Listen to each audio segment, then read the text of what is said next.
Mike Ham joins us once again on Jersey Magazine. Our greetings from the Garden State segment. And Mike, before we get into what we want to speak about today, you started a new venture over the past few days. Yep. How's it going? It's been going well. I've been very happy with the way that the show has been going. You got to be some kind of special human to get up at that time to And what get time there. is And that? I get up at 4. I leave the house by like 4:30, 4:45 to get to Weehawken, Port Imperial over there, and I'm set up and ready to go by like 5:45. My live stream starts at 6 and goes all the way till 9. But yeah, it's something. I'm still working out like my body. I was telling you off mic. I don't think that with all the jobs that I've had, there's never been one that requires me to get up early in the morning. And this is like a shock to my whole system. And what better thing to do that when you're like, 35 years old and just to completely change everything about your life. But, so far so good. I've been very happy with the results. And as you know, for 18 and a half years, I did the morning show at our host station, WDHA, out of Morristown, which Yeah. involved getting up 3:45 to 4 a.m. And then you'd go to work, obviously, and it's in the dark. Yep. And, people would say, oh, well, I'm sure you get used to it after a while.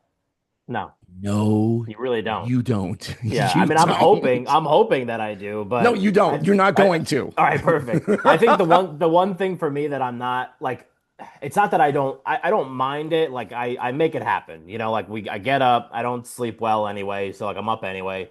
And the one thing that I like have just come to really just hate about the process is building the set every time I get there because I have to put, the big 8x8, set the table up, set the mics up, set the speaker up, put out if we have a sponsor for that show, which is an energy drink called Valor.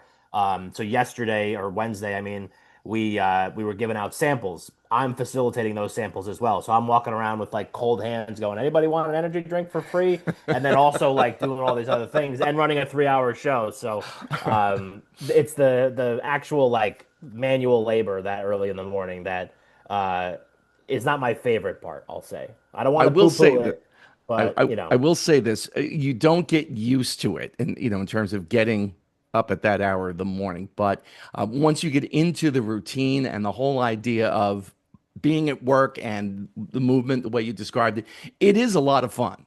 yeah. Yeah, I mean, listen, like I've been having a lot of fun doing the show. I was telling you, I don't know if the people that are at Port Imperial commuting into the city from between the hours of 6 and 7 necessarily love the fact that I'm there, but the people from 7 to 9 definitely do. But I'm trying to reconceptualize the show so that the first hour is kind of like an old man easing into a bath, kind of like it's a little bit more approachable. And I'm not, playing like the Detroit Cobras right out of the gate and like kicking people in the teeth at 6:15 a.m. So I just like, finding the rhythm, but I also can't put myself to sleep. It's a whole thing. I gotta I we get gotta it. work out the kinks a little bit. Believe me, I get it. Now, meanwhile, on to what we're really going to talk about today. And once again, for listeners who may not be aware of what Jetty Rock Foundation is, tell us about that. So, in a nutshell, the Jetty Rock Foundation supports our coastlines and the people who live and work on it. So, they are the nonprofit arm of the Jetty brand. So, Jetty, I feel like a lot of people would know Jetty or recognize the brand. They're a surf brand down in the Manahawkin, LBI, that area. Maybe a month or so ago, you and I had had the conversation. We did their Hop Sauce Festival down in Beach Haven down there in LBI, which was amazing. It was to support the Jetty Rock Foundation. And they have this new event, not a new event, it's been going on for years, that is happening on July 20th. And that's today, right? So it's happening today. It's at Brant Beach in LBI. And it is a female surf competition to help raise money for cancer. So that is what part of the community aspect of what the Jetty Rock Foundation stands for. That's what this event is all about. Yes, it's the 17th annual Coquina Jam, as a matter of fact, and it is to benefit David's Dream and Believe Cancer Foundation. And David himself is a really, really interesting story, having been diagnosed with cancer, I believe, in the spring of 2010 and stage 4, and he's still with us. Yeah, It's an that's really amazing impressive. story. Yeah, amazing. And like I think I actually like just got the chills when you said that.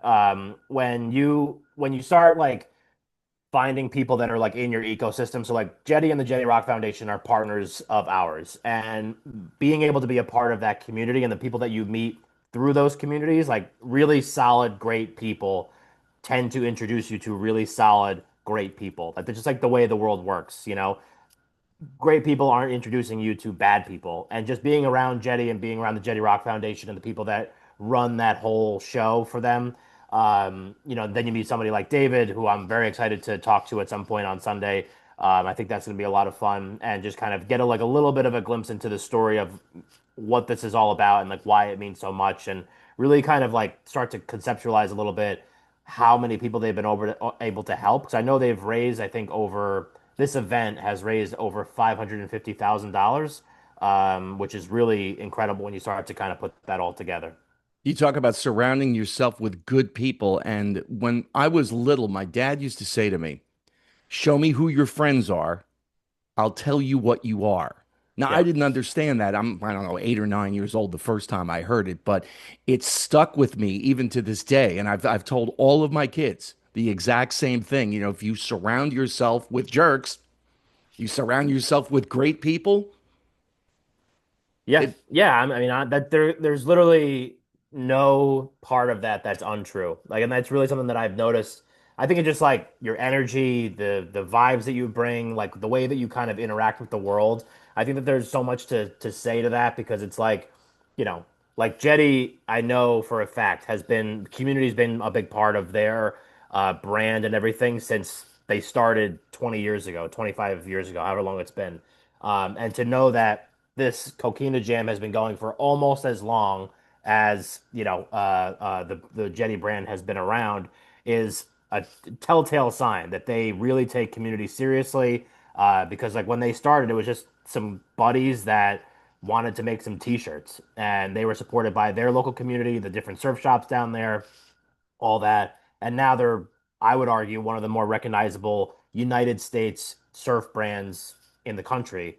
And they're in Manahawkin, New Jersey. Like, who would even think that that would happen? But that doesn't happen without all the people that I'm sure have been able to help them over that period of time.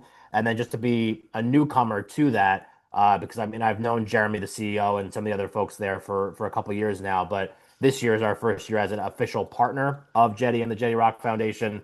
And just to be a part of that makes me feel good, because it tells me that we're on the right track with all of this.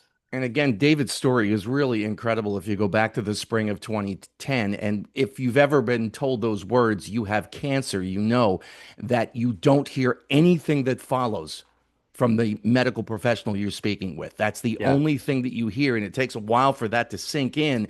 And then you're like, oh, what do I do? Type thing, because those are the only three words that you hear. Yeah. And it's a devastating three words to hear. And the fact that he's still here and a stage 4 cancer survivor, 15 years later, is a testament to how far we've come medically, and I think his own inner strength as well. Yeah, I also think too, and I don't know this because I'm not a doctor. I don't know if you could tell. But I do feel like being able to find something like this foundation, and like, we have a host on our live stream or our live feed that is also a stage 4 breast cancer survivor, Jody. And there is literally no person I would want to hang out with more, just like energy wise, than her sometimes, because it's like she's always super positive. She's always sharing stuff. She's always putting herself out there, and having fun with life, and being able, and supporting others. And that's where I think David's side of it comes in too. Because I think like when you really start to dive into it and you're like, you have to fight your own fight. But I do think, and we're talking about community and all that kind of stuff too, being able to take what you're doing in your fight and being able to not share it with everybody else, because you're not like, they're not helping you fight, but just like having some support and knowing that you're supporting others and they're supporting you, and all that kind of stuff. I think that there's a recipe in there. I don't know what it is exactly, but there is something to be said for having like community support, and I think that this is the epitome of that. Show me who your friends are. I'll tell you what you are. It goes right That's back right. to that. You can Yep. check it all out at greetingsfromthegardenstate.com. Thanks, Mike, and surfs up. Thanks, Jim.